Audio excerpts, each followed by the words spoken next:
করেছিলেন। তো এই 6টা কমিশনের 4টা কমিশনের রিপোর্ট আমরা গত মাস মানে ডিসেম্বরের 31 তারিখের মধ্যেই আমরা পেয়েছি, এবং আরও যে আরো 2টা যেটা ছিল জুডিশিয়ারির উপরে একটা রিফর্ম কমিশন, এবং আরেকটা হচ্ছে যে প্রশাসনিক সিভিল সার্ভিসের উপর একটা রিফর্ম কমিশন। এনাদের রিপোর্টটা আজকে ওনারা মাননীয় চিফ অ্যাডভাইজারের কাছে জমা দিয়েছেন। এর ফলে আমাদের এই যে 6টা যে মেজর কমিশন, এদের আমরা রিপোর্টগুলো হাতে পেয়েছি, এবং এর আলোকে কি করতে হবে সেটাও আপনারা জেনেছেন। গতকাল মাননীয় অ্যাডভাইজার আসিফ নজরুল এটা নিয়ে কথা বলেছেন। তো আজকে আমরা অলরেডি যেগুলো রিপোর্টগুলো পাচ্ছি, আমরা ওদের সারসংক্ষেপ আপনাদেরকে আমরা অলরেডি দিয়ে দিয়েছি এবং আপনারা পড়েছেন। আমরা খুব যে বেশি কিছু বলার আছে সেখানে নাই। তারপরে আমরা বলছি যে খুবই আমি জুডিশিয়ারি রিফর্ম কমিশনের উপর বলছি, আমার কলিগ আজাদ মজুমদার সিভিল সার্ভিসের উপর বলবেন। তো ইমদাদুল হক আজকের এই এমদাদুল হক, জাস্টিস এমদাদুল হক এটার উপর বলেছেন, যদিও উনি এটার প্রধান না, তারপরে উনি আজকে এটার উপরে বলেছেন যে কি কি মূল যে বিষয়গুলো ছিল, মূল যে রেকমেন্ডেশনগুলো ছিল। তার মধ্যে সবচেয়ে প্রথম কথা হচ্ছে যে বাংলাদেশের, আপনি জানেন, যদিও আগের গভর্নমেন্টগুলো বলেছে যে জুডিশিয়ারি ফুললি ইন্ডিপেন্ডেন্ট, আসলে কার্যত বাংলাদেশের জুডিশিয়ারি কোনোদিনও ইন্ডিপেন্ডেন্ট ছিল না। তো সেই জন্য এই কমিশন বলেছে যে জুডিশিয়ারিকে পুরোপুরি স্বাধীন এবং কার্যকরভাবে স্বাধীন করার ওরা প্রস্তাব দিয়েছে। এটা একটা 352 পাতার পৃষ্ঠার একটা বড় রিপোর্ট, এবং এটার পুরোটা ইমপ্লিমেন্টেশন করতে হলে কিছু কিছু ক্ষেত্রে আপনার কনস্টিটিউশনাল অ্যামেন্ডমেন্টও লাগবে। তো মেজর যেগুলো ছিল সেগুলো আপনারা জানেন যে অবশ্যই স্বচ্ছতা, লিগ্যাল সার্ভিসের স্বচ্ছতা আনার জন্য সুপ্রিম কোর্টের বিশেষ করে জাজের অ্যাপয়েন্টমেন্টের ব্যাপারে বা পরবর্তীতে জাজের এগুলোর ব্যাপারে তারা অনেক নতুন রিকমেন্ডেশন দিয়েছেন। তার আলোকে কিছু কিছু কিন্তু কাজও হয়েছে। আপনারা দেখেছেন যে জাজ অ্যাপয়েন্টমেন্টের ব্যাপারে আমরা নতুন নীতিমালা এসছে। তো খুবই ইম্পর্টেন্ট একটা ছিল হচ্ছে যে স্থায়ী অ্যাটর্নি সার্ভিস করার কথা বলেছেন। এটা ওনারা তো এটা বলছেন, আপনারা জানেন যে আমাদের যারা ওয়েস্টার্ন, যারা আমাদের বন্ধু দেশ, এবং অনেক দেশে এই স্থায়ী অ্যাটর্নি সার্ভিস আছে। বাংলাদেশে যে অ্যাটর্নি সার্ভিস আপনারা জানেন যে পাবলিক প্রসিকিউটর, যেটা সারা বাংলাদেশে পাবলিক প্রসিকিউটররা থাকেন, প্রায় 4000 গভর্নমেন্ট অ্যাপয়েন্ট করে। দেখা যায় যে এই পুরো পাবলিক প্রসিকিউশন সার্ভিসটা আসলে পলিটিক্যাল গভর্নমেন্টগুলো তার যারা ঘেঁষা, তার কাছাকাছি যারা লয়ার, তাদের থেকে অ্যাপয়েন্টমেন্টটা করতেন। ফলে এই স্থায়ী অ্যাটর্নি সার্ভিসের যেটা হয় যে এই গভর্নমেন্ট আসলে এই তার মতো করে অ্যাটর্নি প্রসিকিউটর নিয়োগ করেন, আবার আরেক গভর্নমেন্ট আসলে তার মতো করে নিয়োগ করেন। তো এই প্রথাটাকে বাদ দিয়ে যেটা বলা হচ্ছে যে এটা একটা স্থায়ী একটা attorney service, just like BCS এর যেরকম রিক্রুটমেন্ট হয় সেভাবে হবে। এবং কেননা এটা দেখা যাচ্ছে, এটার একটা মূল কারণ হচ্ছে যে আমাদের যে কেস আপনি কোর্টগুলোতে ফৌজদারি মামলার, তার 40%ই আসলে দেখা যাচ্ছে যে গভর্নমেন্টই ফাইল করে, পুলিশ ফাইল করে, গভর্নমেন্টের তরফ থেকে ফাইল করা হয়, এবং গভর্নমেন্ট এই কেসগুলো লড়তে হয়। তো এই লড়ার কারণে এই স্থায়ী অ্যাটর্নি সার্ভিসটা যাতে একটা ভালো হয়, সেই জন্য সবার এটা এই জাস্ট যে জুডিশিয়াল রিফর্ম কমিটির থেকে একটা সাজেশন ছিল। আরেকটা হচ্ছে যে স্বতন্ত্র তদন্ত সংস্থার কথা ওনারা বলেছেন। আপনারা জানেন যে বাংলাদেশে যে ক্রাইম যেগুলো হয় সেগুলো সাধারণত পুলিশ তদন্ত করে। তো অনেক ক্ষেত্রে দেখা যায় পুলিশকে তো পলিটিক্যাল গভর্নমেন্টগুলো ইউজ করে। তো ফলে যেই তদন্তটা হয় সেটা আসলে তার পলিটিক্যাল মাস্টার্সকে হ্যাপি করার জন্য অনেক ক্ষেত্রে তদন্ত হয়। আমরা অনেক দেখেছি যে বাংলাদেশের বড় বড় কেসগুলো কিভাবে কুলুষিত হয়ে গেছে পুলিশি তদন্তের কারণে। পুলিশের তদন্তগুলো খুবই ফল্টি এবং অনেক ক্ষেত্রে এটা ম্যানিপুলেট করা যায়। তো সেই জায়গায় ওনারা বলেছেন যে একটা স্বতন্ত্র তদন্ত সংস্থা করার কথা বলেছেন। আর অনেকগুলো আছে। আরেকটা হচ্ছে যে সুপ্রিম কোর্টের স্থায়ী বেঞ্চ, ওনারা বলেছেন যে এটা ডিভিশনে সেট আপ করার জন্য। এটার মূল কারণ হচ্ছে বাংলাদেশের তো জনসংখ্যা বাড়ছে। বাংলাদেশ তো সেই আগের হাইকোর্ট দেখেন 1971 এরপরে আমাদের লিবারেশন ওয়ারের পরের যে আমাদের হাইকোর্ট, সেই একই হাইকোর্টের একই জায়গায় আছে। তো এই জন্য হাইকোর্টের বেঞ্চগুলো বাড়িয়ে যেটা এটা ডিভিশনে নেওয়া যায় সেটা বলেছেন, এবং ম্যাজিস্ট্রেট কোর্টগুলো একদম পুরো উপজেলা পর্যন্ত নেওয়ার কথা বলেছেন। তারপরে গরিব মানুষের জন্য লিগাল সার্ভিস, লিগাল এইড দেওয়া হয়, এই লিগাল এইডের এই কাজটা আরও এক্সপান্ড করার কথা বলেছেন, এবং এই কাজটা যাতে গ্রাম পর্যন্ত চলে যায়। বাংলাদেশের গ্রামগুলোতে এখন বড় হচ্ছে, সেখানে মানুষের অনেক আধুনিক জীবনের অনেক বিষয় এসে গেছে, তো ফলে সেখানেও দেখা যাচ্ছে প্রচুর তো কেস ওইখানেও হয়, তো সেই জন্য এটা। আর কোর্টের যে ভিতরে যে আইনজীবীরা যে পলিটিক্সটা করেন সেই বিষয়ে ওনারা একটা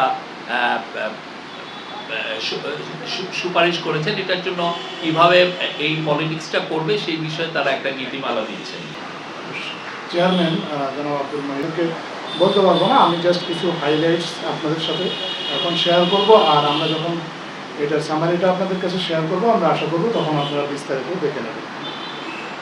ওনাদের যে সুপারিশগুলো ছিল এটার মধ্যে মূল কয়েকটা সুপারিশ আমি উল্লেখ করছি। একটা হচ্ছে মন্ত্রণালয় এবং অধিদপ্তরের সংখ্যা।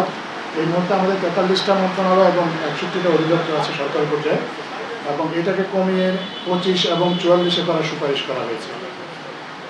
অভ্যন্তরীণ সম্পদ বিভাগের আপনার আয়কর, শুল্ক এবং মূল্য সংযোজন সংক্রান্ত 3টা পৃথক অধিদপ্তর করার কথা বলা হয়েছে। 3টা পৃথক অধিদপ্তরের মাধ্যমে যাতে অভ্যন্তরীণ সম্পদ আহরণ করা যায়। জেলা প্রশাসকদের পদমর্যাদা নিয়ে, পদবি নিয়ে বেসিক্যালি অনেকের মধ্যে কোশ্চেন আছে, যেহেতু তারা সরকারি চাকরি করেন, ওনাদেরকে ঠিক প্রশাসক হিসেবে অনেকে দেখতে পছন্দ করেন না। এই জন্য জেলা প্রশাসকদের পদবিটাকে সংশোধন করে জেলা ম্যাজিস্ট্রেট এবং জেলা কমিশনার নামকরণ করার সুপারিশ করা হয়েছে। ইমিগ্রেশনের জন্য পৃথক একটা ইউনিট, পুলিশের ইউনিট স্থাপন করার একটা সুপারিশ করা হয়েছে। এর পিছনে একটা বড় কারণ হচ্ছে যে আমাদের এখন পুলিশের যে ইউনিটটা, পুলিশের জেলা পর্যায়ে বিভিন্ন পর্যায় থেকে এসে তারা ইমিগ্রেশনে নিয়োগ পান, কিন্তু ইমিগ্রেশনে নিয়োগ পাওয়ার পরে আমাদের যারা দেশের বাইরে যাতায়াত করেন বা তাদের সাথে ঠিক কীভাবে আচরণ করতে হবে তারা প্রপারলি ট্রেন থাকেন না, যে কারণে কিছু কিছু ক্ষেত্রে সমস্যা হয়। এই জন্য কমিশন সুপারিশ করেছে যে ইমিগ্রেশনের জন্য যদি পৃথক ইউনিট তৈরি করা যায় তাহলে তাদের চাকরির শুরু থেকে তারা এইভাবে ট্রেন্ড আপ হবে, এবং ইমিগ্রেশনের কাজগুলো কীভাবে করা যায় আরও সুসম্পন্নভাবে সেগুলো তারা তখন পারবে। দেশটাকে 4টা প্রদেশে ভাগ করার সুপারিশ করা হয়েছে এই কমিশনের মাধ্যমে।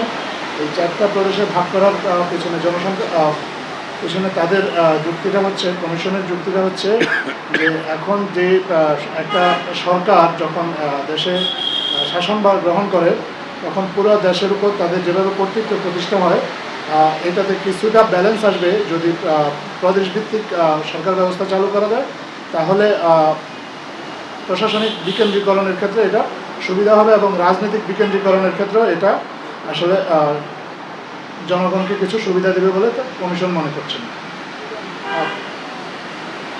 এছাড়া আরও প্রশাসনিকভাবে আরও 2টা বিভাগ করা ওনারা সুপারিশ করেছেন। কুমিল্লা এবং ফরিদপুরকে ওনারা বিভাগ করার কথা বলেছেন। ভূমি রেজিস্ট্রেশনকে আইন মন্ত্রণালয় থেকে সরিয়ে ওনারা ভূমি মন্ত্রণালয়ের সাথে একীভূত করার সুপারিশ করেছেন। তার একটা বড় কারণ হচ্ছে ওনারা মনে করেন যে ভূমি সংক্রান্ত অন্যান্য কাজগুলো ভূমি মন্ত্রণালয় করে, কিন্তু ভূমি রেজিস্ট্রেশনের কাজটা আইন মন্ত্রণালয় করে। তার ফলে ভূমি সংক্রান্ত কাজে আসলে 2টো পৃথক মন্ত্রণালয়ে অনেককে দৌড়াদৌড়ি করতে হয়। এটা যদি এক ছাদে বা এক মন্ত্রণালয়ের আন্ডারে আনা যায় তাহলে এক্ষেত্রে জনগণের হয়রানির পরিমাণ আরও অনেকাংশেই কমে আসবে বলে কমিশন বিশ্বাস করে। নিকা একইভাবে নিকা রেজিস্ট্রেশনের যে কাজটা এটাও আইন মন্ত্রণালয় থেকে সরিয়ে জেলার যে কমিশনার তাদের হাতে ন্যস্ত করার কথা সুপারিশ করা হয়েছে। জেলা পরিষদকে বিলুপ্ত করার সুপারিশ করা হয়েছে। গ্রেটার ঢাকা এবং নারায়ণগঞ্জকে নিয়ে ক্যাপিটাল সিটি গভর্নমেন্ট করার একটা সুপারিশ আমাদের জনপ্রশাসন কমিশনের পক্ষ থেকে করা হয়েছে। আরও কিছু সুপারিশ করা হয়েছে যেগুলো প্রশাসনিক কাজের ক্ষেত্রে সরকারকে আরেকটু সুবিধা দেবে, যেমন উপসচিব পদে এই মুহূর্তে আপনার নিয়োগ যারা পান তাদের 75% পান হচ্ছে প্রশাসন ক্যাডার থেকে, এটা কমিয়ে 50% নামিয়ে আনার কথা ওনারা বলেছেন। পাশাপাশি সুপেরিয়র সার্ভিসের জন্য আলাদাভাবে পরীক্ষার ব্যবস্থার কথা বলেছেন এবং সুপেরিয়র সার্ভিসের অন্তত 5% চাকরি যাতে বাইরে থেকে নেওয়া যায় এরকম একটা সুপারিশ ওনারা করেছেন। এর কারণ হচ্ছে যে আমাদের অনেক মেধাবী মানুষ আছেন যারা হয়তো বিসিএস দেন না বা সরকারি চাকরিতে ক্যারিয়ারের শুরুতে যুক্ত হন না, কিন্তু পরবর্তী জীবনে তারা তাদের মেধার স্বাক্ষর রাখেন যাতে সরকার চাইলে এই ধরনের ব্যক্তিকেও প্রশাসনে যুক্ত করতে পারেন। সেই জন্য অন্তত 5% চাকরি এই প্রশাসনের এই সার্ভিসের বাইরে থেকে যাতে নেওয়া যায় সেই জন্য ওনারা একটা সুপারিশ করেছেন। এছাড়া ওনারা আমাদের যে পাবলিক সার্ভিস কমিশনকেও একটু পৃথক করে 3টা পৃথক পাবলিক সার্ভিস কমিশন করার কথা বলেছেন। একটা পাবলিক সার্ভিস কমিশন সাধারণ যারা সরকারি কর্মকর্তা নিয়োগ পাবেন তাদের জন্য, আরেকটা হচ্ছে শিক্ষা ক্যাডারে যারা নিয়োগ পাবেন এবং স্বাস্থ্য ক্যাডারে যারা নিয়োগ পাবেন তাদের জন্য 3টা আলাদাভাবে পাবলিক সার্ভিস কমিশন করার কথা বলেছেন। একটা মন্ত্রী এবং সচিবদের একান্ত সচিব, এটা নিয়ে একটা অনেক দিন ধরেই কথা চালু আছে এবং একটা সমস্যা হয় যে প্রশাসনিক ক্যাডারে যেসব কর্মকর্তা মন্ত্রী এবং সচিবদের একান্ত সচিব হিসেবে নিয়োগ পান তারা পরবর্তী জীবনে মন্ত্রীদের একান্ত সচিব যারা নিয়োগ পান তারা পরবর্তী কর্মজীবনে সমস্যায় পড়েন। এই জন্য এইটা যাতে মন্ত্রীদের ব্যক্তিগত ইচ্ছার উপর ছেড়ে দেওয়ার কথা বলেছেন। মন্ত্রীরা তাদের নিজস্ব পছন্দের লোক সরকারের বাইরে থেকে এই পদগুলোতে নিয়োগ দেবেন। ন্যায়পাল নিয়োগের সুপারিশ করা হয়েছে। আর অডিট এবং অ্যাকাউন্টস বিভাগ এই দুইটাকে আলাদাভাবে করার কথা বলা হয়েছে। এইগুলো আরও আছে যে আমাদের বিনিয়োগ রিলেটেড যে এই মুহূর্তে 3টা সংস্থা কাজ করে বিনিয়োগ আকৃষ্ট করার জন্য, এই 3টা সংস্থাকে একীভূত করে বিনিয়োগ বিভাগের অধীনে রাখা যায় কথা সুপারিশ করেছেন এবং বিনিয়োগের ক্ষেত্রে ব্যবসায়ীরা যাতে সুবিধা পায় এটা আগেও আমরা বলেছি, ওয়ান স্টপ সার্ভিস চালু করার সুপারিশটা ওনারা করেছেন। তো এইগুলো ছিল মোটামুটি ওনাদের সুপারিশের হাইলাইটস। এর বাইরেও আরও দু একটা জিনিস আছে ওনারা যেটা বলেছেন, যেমন সরকারি চাকরিতে বাধ্যতামূলক অবসরের 25 বছরের একটা বিধান আছে, এই বিধানটা ওনারা উঠিয়ে দেওয়ার কথা বলেছেন। উঠিয়ে দিয়ে কোনো সরকারি কর্মকর্তা যদি ইচ্ছে করেন 15 বছর চাকরি করার পরে যাতে অবসরের জন্য আবেদন করতে পারেন এরকম একটা বিধান করা যায় কিনা এটাও ওনারা ওনাদের সুপারিশে অন্তর্ভুক্ত করেছেন। তো আমরা এই সুপারিশমালাগুলো এই সংবাদ সম্মেলন শেষেই আপনাদের সাথে শেয়ার করে নেব। আপনারা তখন হয়তো আরও বিস্তারিতভাবে জানতে পারবেন। এখন এই বিষয়ে যদি আপনাদের আর কোনো প্রশ্ন থাকে, সরকার নিয়ন্ত্রিত ক্যাপিটাল সিটি গভর্নমেন্ট বা রাজধানী মহানগর সরকার গঠনের সুপারিশ করা হলো। অন্যান্য প্রদেশের মতোই এখানেও নির্বাচিত আইনসভা ও স্থানীয় সরকার থাকবে। ঢাকা মহানগরীর টঙ্গী, কেরানীগঞ্জ, সাভার ও নারায়ণগঞ্জ শহরকে নিয়ে ক্যাপিটাল সিটি গভর্নমেন্টের আয়তন নির্ধারণ করা যেতে পারে। তবে ঢাকা জেলা ও নারায়ণগঞ্জ জেলা অন্যান্য উপজেলা নিয়ে বহাল থাকবে। অপরদিকে রাজধানী মহানগর সরকার গঠিত হলে টাঙ্গাইল জেলাকে ঢাকা বিভাগের সাথে সংযুক্ত করা যেতে পারে। এটা হচ্ছে ওনাদের সুপারিশ। ওনারা বলছেন এটা ওনারা বলছেন আপনার পর এটা ওনাদের সুপারিশ। আমি আপনাদেরকে ওনাদের সুপারিশটা হুবহু বললাম। অনুচ্ছেদে হয়তো ওনাদের এক্সিকিউটিভ সামারিতে যেটা আছে সেখান থেকে এখানে হয়তো সামান্য ব্যতিক্রম থাকতে পারে, এই জন্যই এই সুপারিশটা হুবহু বললাম। এটাই অ্যাকচুয়ালি অ্যাপ্লিকেবল সুপারিশ হিসাবে।